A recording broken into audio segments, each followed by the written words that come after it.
Welcome to this video showcasing the Hardcat preset functionality. Presets, also known as user-definable fields, allow users to create new fields when a piece of data may be missing in the system.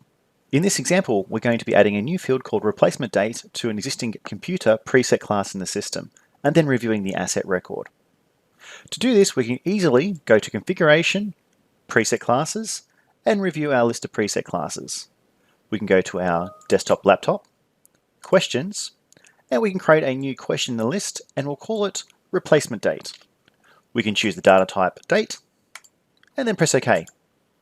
This has now made the question available to use on the asset record. If we now go and review an asset record, which is associated to the desktop laptop's preset class, presets, and scroll down, you know we have this new field here now called replacement date. With this field now, we can select date,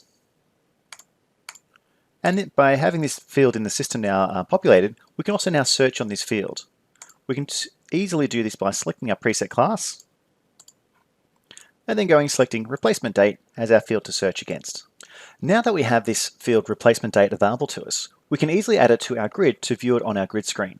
We could do this by going down to our fields for our preset fields, ticking the tick box and apply.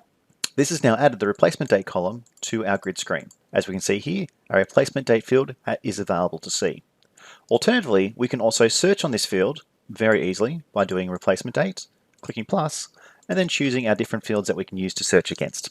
For example, I want to find all replacement dates within the next month, or within the current month, and we can choose our date fields and then press apply, and that has now found our item.